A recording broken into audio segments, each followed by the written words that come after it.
Bahasa adalah sarana yang paling sering digunakan oleh manusia untuk berkomunikasi dan berinteraksi sesama makhluk hidup. Kemampuan berbahasa merupakan kemampuan manusia yang menjadi pembeda dengan makhluk hidup lainnya.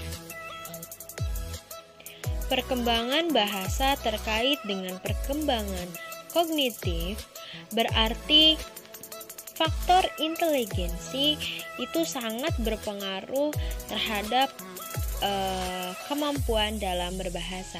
Mulai dari bayi yang belum berkembang atau masih sangat sederhana, bertingkat menuju perkembangan yang kompleks. Perkembangan bahasa dapat diartikan dengan meningkatnya kemampuan penguasaan untuk berkomunikasi dengan baik secara lisan, tertulis, maupun menggunakan isyarat-isyarat atau tanda-tanda. Dan selain itu pula, perkembangan bahasa dipengaruhi oleh lingkungan. Karakteristik perkembangan bahasa. Pola bahasa yang dimiliki oleh anak adalah bahasa ibu. Bahasa ibu adalah bahasa yang berkembang di dalam keluarga. Perkembangan bahasa ibu ini dilengkapi dengan bahasa yang ada di dalam masyarakat tempat mereka tinggal. Hal ini berarti bahwa proses perkembangan dan pembentukan kepribadian yang dihasilkan berasal dari pergaulan di dalam masyarakat sekitar. Pengaruh lingkungan yang berbeda antara keluarga, masyarakat, sekolah dalam proses perkembangan bahasa yang menyebabkan berbedanya anak yang satu dengan anak yang lainnya. Hal ini ditunjukkan dengan adanya perbedaan pemakaian kosakata sesuai dengan tingkat sosial.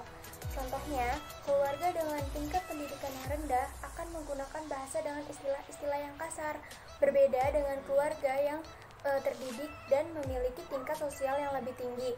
Umumnya, mereka akan menggunakan bahasa yang lebih halus dan intelek. Faktor-faktor yang mempengaruhi perkembangan bahasa. Yang pertama, faktor usia. Bahasa seseorang akan berkembang sejalan dengan pertumbuhannya usia dan pengalamannya. Yang kedua, faktor kondisi lingkungan. Lingkungan tempat anak tumbuh dan berkembang ikut andil yang cukup besar dalam menyesuaikan kemampuan berbahasa. Yang ketiga, faktor kecerdasan. Untuk menirukan bunyi suara, gerakan, dan simbol-simbol bahasa diperlukan kemampuan motorik dan intelektual yang baik. Yang keempat, faktor status sosial ekonomi keluarga. Keluarga yang berstatus sosial ekonomi yang cukup baik akan mampu menyediakan situasi yang baik bagi perkembangan bahasa anak-anaknya. Yang kelima, faktor kondisi fisik. Orang yang cacat dan terganggu kesehatannya seperti tuli, bisu, gagap, dan organ suara tidak sempurna akan terhambat perkembangannya dalam berbahasa. Orang yang tuli sejak lahir umumnya tidak dapat mengembangkan bahasanya. Terima kasih.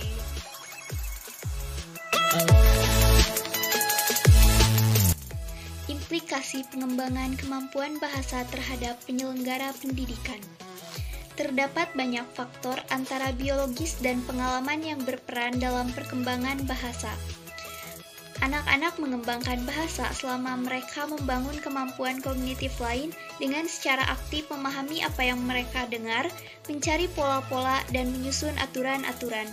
Kejadian penting bayi dalam perkembangan bahasa adalah menangis pada saat lahir, mendekut di usia 1-12 bulan, celotehan di usia 6 bulan, transisi dari seorang ahli linguistik universal menjadi pendengar bahasa yang spesifik pada usia 6 hingga 12 bulan, menggunakan bahasa pada usia 8 hingga 12 bulan, pemahaman kata pada usia 8 hingga 12 bulan, pengucapan kata-kata pertama pada usia 13 bulan, ledakan kosakata pada usia 18 bulan, perkembangan pemahaman kata-kata dengan pesat pada usia 18 hingga 12 bulan, dan ucapan-ucapan dua kata pada usia 18 hingga 24 bulan. Sementara itu, perkembangan bahasa anak-anak selama usia sekolah pada usia 5 atau 6 tahun kebanyakan sudah menguasai dasar-dasar bahasa aslinya. Maka, pada fase ini, anak-anak semestinya menguasai tentang pelafalan, tata bahasa, perbendaharaan kata, dan arti kata, pragmatika, dan kesadaran metalinguistik. Di masa remaja, perubahan bahasa mencakup penggunaan kata-kata yang lebih efektif, peningkatan kemampuan memahami metafora dan karya-karya literatur dewasa, serta peningkatan kemampuan menulis. Pada masa remaja, individu-individu sangat mahir memvariasikan gaya bahasanya agar pas dengan situasi. Apa kaitan antara bahasa dan pemikiran? Secara emosional, terdapat dua isu utama dan terpisah terkait eksplorasi hubungan antara bahasa dan kognisi, yaitu apakah kognisi penting untuk bahasa dan apakah bahasa penting untuk kognisi. Persoalan pertama, beberapa ahli menyatakan bahwa perkembangan bahasa dan kognitif terjadi secara beriringan, namun independen, dan kognisi tidak penting untuk perkembangan bahasa. Sementara, pada persoalan kedua, para ahli mengambil hasil studi terhadap anak-anak tuli yang menunjukkan kemampuan berpikir dan memecahkan masalah pada tingkat yang sama dengan anak seusianya yang tidak mengalami gangguan pendengaran. Bahkan, anak tuli tersebut tidak memiliki penguasaan bahasa isyarat.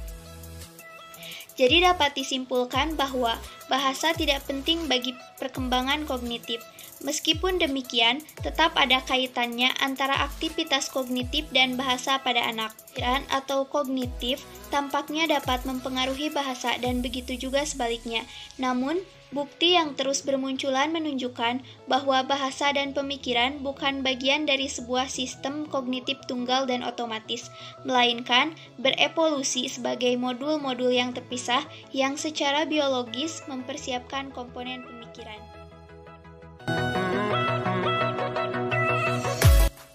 Materi selanjutnya yaitu mengenai kesulitan berbahasa. Nah, seorang anak mengalami keterlambatan perkembangan bahasa itu pertama, jika tidak mau tersenyum sosial selama 10 minggu atau tidak mau mengeluarkan suara selama sampai usia 3 bulan. Nah, kemudian yang kedua, tidak ada perhatian terhadapnya sampai sekitar usia 8 bulan. Yang ketiga, tidak bicara sampai usia 15 bulan. Yang keempat, tidak mau mengucapkan kata-kata, yaitu 3-4 kata, sampai usianya 20 bulan. Nah, penyebab gangguan berbicara itu yang pertama, karena sistem syaraf pusatnya atau dari otaknya sendiri, termasuk jika ada kelainan seperti autisme atau gangguan mental dan kerusakan otak sendiri. Nah, kemudian yang kedua, adanya gangguan pendengaran, penglihatan, ataupun kelainan organ bicaranya. Nah, yang ketiga, faktor emosi atau lingkungan. Jadi, lingkungan itu tidak memberikan stimulus kepada anak. Nah, yang keempat, kurangnya stimulasi.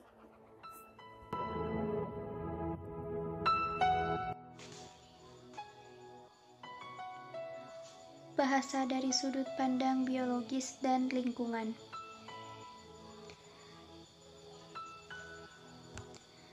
Beberapa komponen dalam faktor biologis diantaranya yaitu yang pertama, evolusi biologis. Para ahli percaya bahwa evolusi biologis membentuk manusia ke dalam makhluk linguistik. Berkenaan dengan evolusi biologis, kod otak, sistem syaraf, dan sistem vokal berubah selama beratus-ratus ribu tahun. Yang kedua, ikatan biologis. Anak-anak dilahirkan di dunia dilengkapi dengan alat pemeroleh bahasa, yaitu ikatan biologis yang memungkinkan anak mendeteksi bahasa tertentu.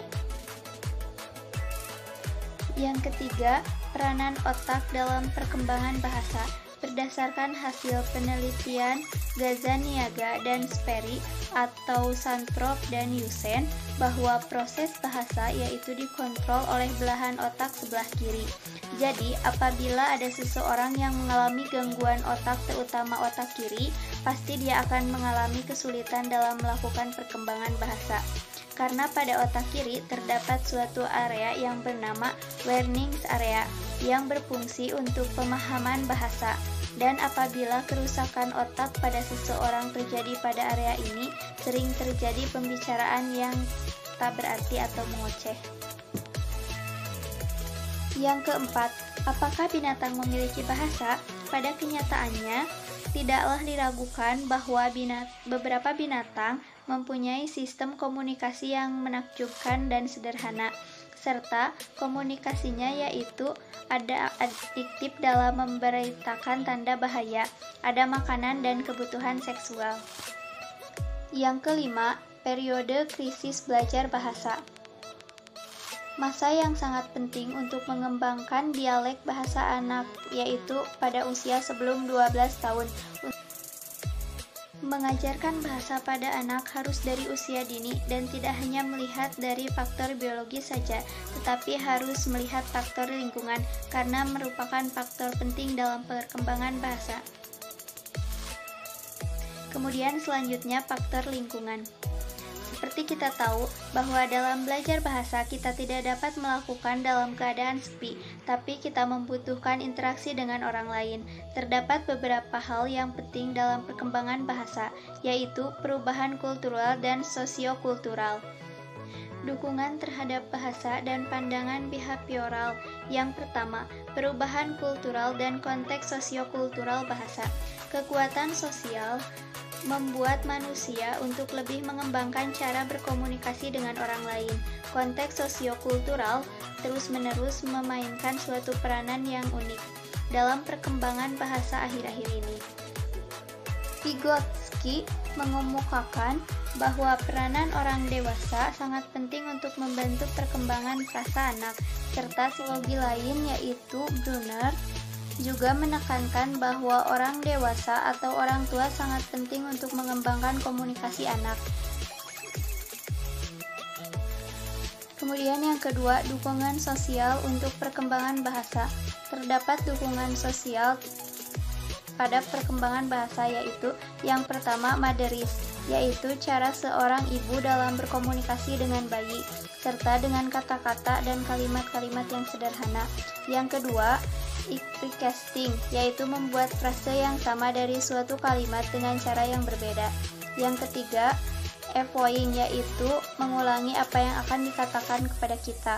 Yang keempat, expanding, yaitu menyatakan kembali apa yang anak telah katakan kepada kita. Orang tua dan guru merupakan komponen penting dalam perkembangan bahasa anak. Perkembangan bahasa yang menggunakan model pengekspresian secara mandiri baik lisan maupun tertulis dengan berdasarkan pada bahan bacaan akan lebih menambahkan kemampuan bahasa pada anak. Pengertian kognitif. Kognitif atau sering disebut kognisi merupakan pengertian yang luas mengenai berpikir dan mengamati. Ada yang mengartikan bahwa kognitif adalah tingkah laku yang mengakibatkan seseorang memperoleh pengetahuan atau yang dibutuhkan untuk menggunakan pengetahuan. Kognitif juga dipandang sebagai konsep yang luas dan inklusif, mengacu pada kegiatan mental yang terlibat di dalam perolehan, pengolahan organisasi, dan penggunaan pengetahuan. Proses utama yang digolongkan istilah kognisi mencakup mendeteksi, menafsirkan, mengelompokkan, mengingat informasi, mengevaluasi gagasan, dan lain-lain. Proses kognitif penting dalam membentuk pengertian karena berhubungan dengan proses mental atau fungsi kognitif. Faktor kognitif memiliki pemahaman bahwa ciri khasnya terletak dalam belajar memperoleh dan menggunakan bentuk-bentuk representasi yang mewakili objek-objek yang dihadapi dan dihadirkan dalam diri seseorang melalui tanggapan, gagasan, atau lambang yang semuanya merupakan sesuatu yang bersifat mental.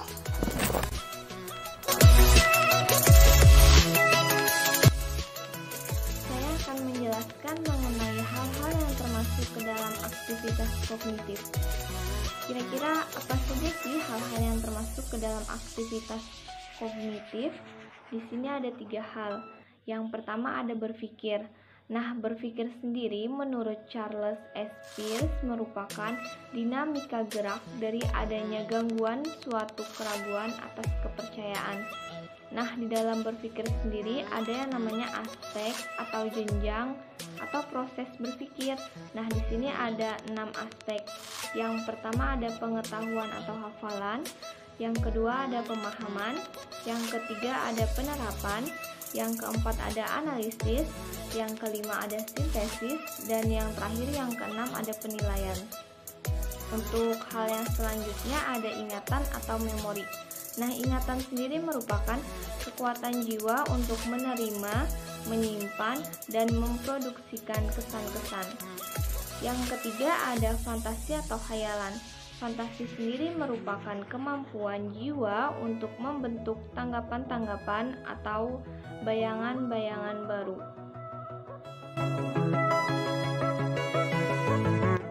Perkembangan struktur kognitif.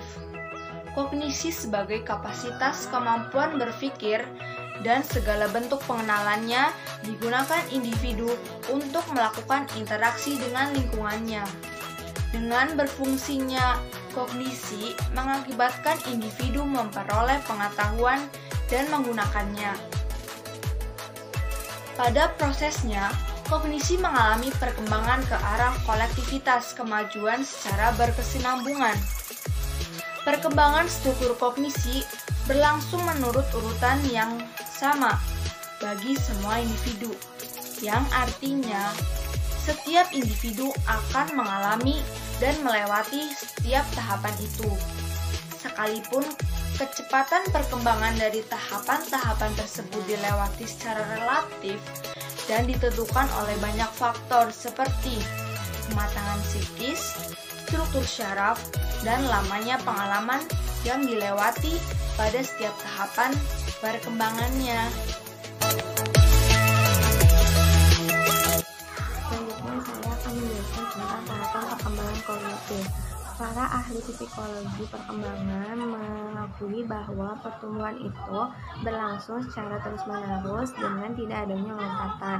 Kemajuan kompetensi kognitif diasumsikan bertahap dan berurutan selama masa kanak-kanak.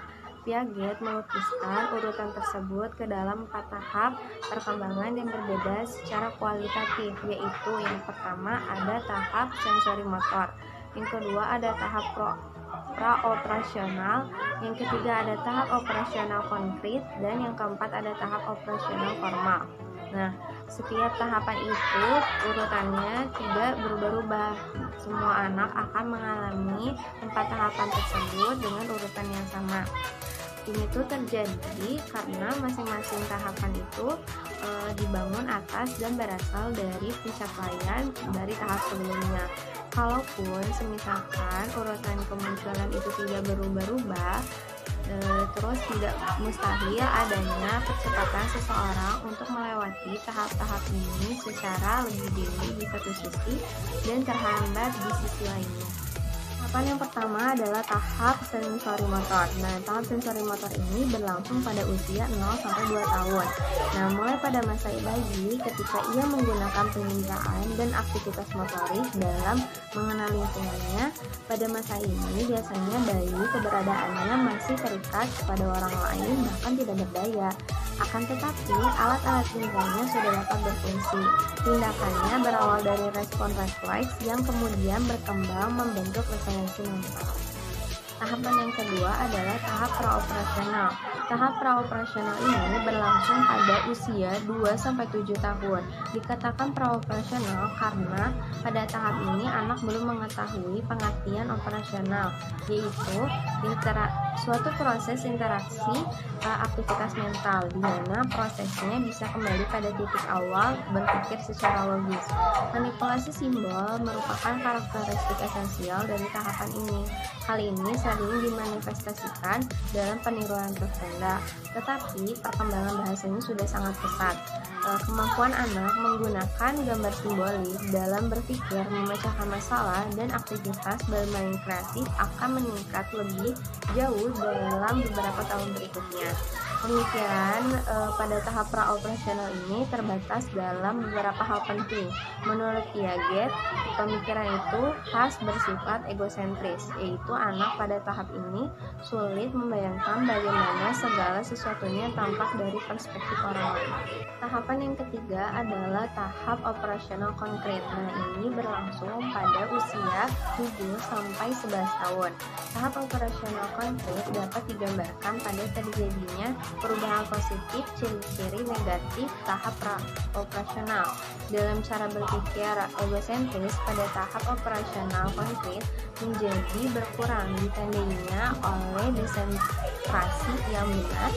Artinya, anak mampu memperlihatkan lebih dari satu dimensi secara serempak dan juga untuk menghubungkan dimensi-dimensi itu satu sama lain. Oleh karenanya, masalah konservasi sudah dikuasai dengan baik. Yang terakhir adalah tahap operasional formal. Nah, ini terjadi pada usia 11-16 tahun. Nah, pada tahap operasional formal, anak tidak lagi terbatas pada apa yang dilihat atau didengar ataupun pada masalah yang dekat, tetapi sudah dapat membayangkan masalah dalam pikiran dan pengembangan hipotesis secara logis. Sebagai contoh, A lebih kecil daripada B dan B lebih kecil daripada C, maka A lebih kecil daripada C. Nah, logika seperti ini tidak dapat dilakukan oleh anak pada tahap sebelumnya. Perkembangan lain pada tahap ini ialah kemampuannya untuk berpikir secara sistematis, dapat memikirkan kemungkinan-kemungkinan secara teratur atau sistematis untuk memecahkan masalah. Pada tahap ini, anak dapat memprediksi berbagai kemungkinan yang terjadi atas suatu peristiwa. Nah, selanjutnya materi tentang brain. Jadi, menurut Paul McLean, otak manusia terbagi menjadi 3 bagian. Yang pertama ada otak reptil. Nah, otak reptil dan otak batang berperan sebagai sarana survival bagi kelangsungan hidup manusia. Bagian otak ini selain membuat kita waspada terhadap bahaya, ternyata juga mengatur detak jantung dan mengatur irama pernapasan. Bagian otak yang kedua yaitu limbic system. Nah, limbic system inilah yang mengatur emosi, selera, dan nafsu pada manusia. Selain itu, limbic system juga mengendalikan hormon dan fungsi sistem kekebalan atau imun pada tubuh kita.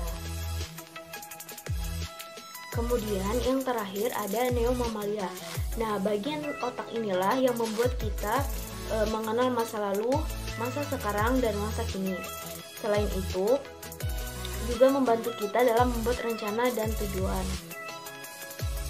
Jadi, ketiga bagian otak ini secara umum saling berinteraksi dalam menjalankan tugas dan fungsi masing-masing. Menurut Connell, otak belahan kiri memproses informasi secara sekuensial dan analitis. Sebaliknya, berbeda dengan otak kanan. Otak kanan lebih bersifat holistik dan intuitif. Orang yang tergolong otak kiri cenderung sangat sadar akan peran waktu dan sangat analitis dalam mempelajari informasi. Sedangkan orang yang tergolong dengan otak kanan lebih bersifat visual, senang membaca, dan memiliki kecenderungan yang bersifat kreatif.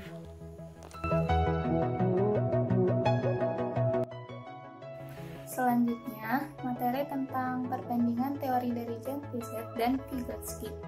Nah, Jan Piaget itu memandang bahwa kognitif dibangun melalui tindakan yang termotivasi dengan sendirinya terhadap lingkungan. Nah, jadi dalam konsep sosial kultural, Jan Piaget itu memandang bahwa anak-anak sebagai pembelajaran lewat penemuan individualnya. Nah, dia juga mengemukakan bahwa perkembangan kognitif itu terjadi secara bertahap-tahap dengan gaya berpikir yang berbeda-beda. Nah, sedangkan menurut Vygotsky, lebih banyak dia menekankan bahwa peranan orang dewasa dan anak-anak lainnya itu sangat memudahkan perkembangan anak, kayak perkembangan kognitif anak gitu. Nah, jadi yang selanjutnya menurut Vygotsky itu bahasa mempunyai peran yang penting dalam perkembangan kognitif. Sedangkan menurut Piaget, bahasa itu baru akan muncul ketika anak sudah mencapai pada tahapan perkembangan yang cukup maju.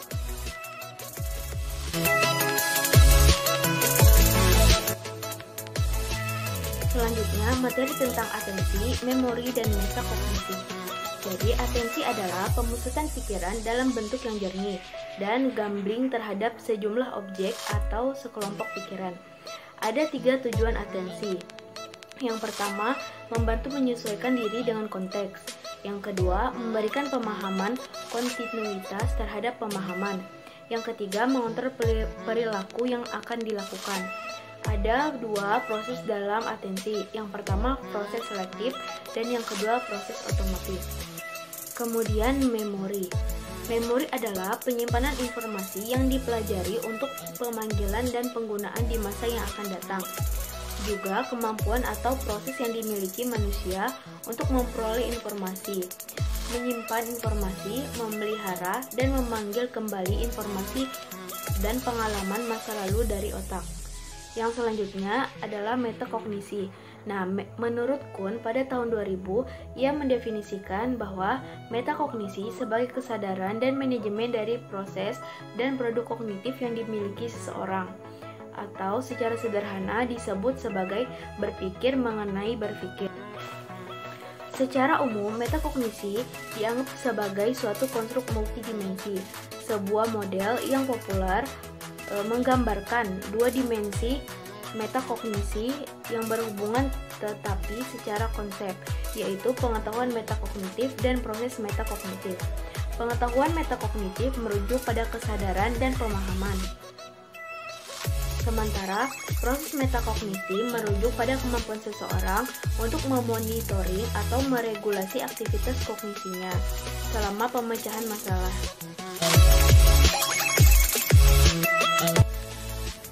Baik, di sini saya akan menjelaskan tentang proses kompleks manusia, konsep berpikir, problem solving, dan juga transfer. Berpikir, memecahkan masalah, dan juga menghasilkan sesuatu yang baru adalah suatu kegiatan yang kompleks dan berhubungan erat satu sama lainnya. Nah, berpikir sendiri itu ada banyak banget macam-macamnya dan berbeda-beda pendapat setiap orangnya.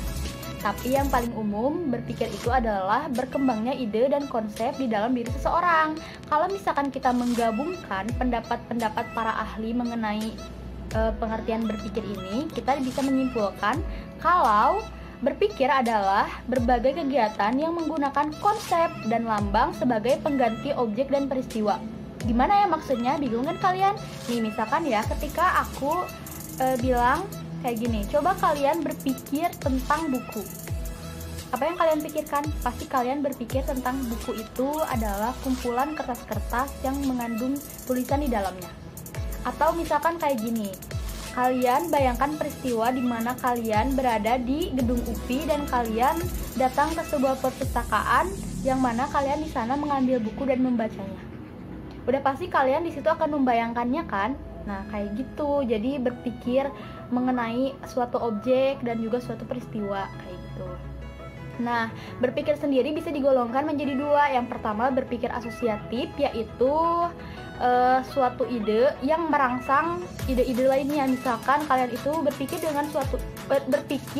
suatu ide. Nah, nanti itu dalam satu ide itu tuh akan beranak jadi ada lagi ide-ide lainnya setelah munculnya satu ide itu. Kayak gitu.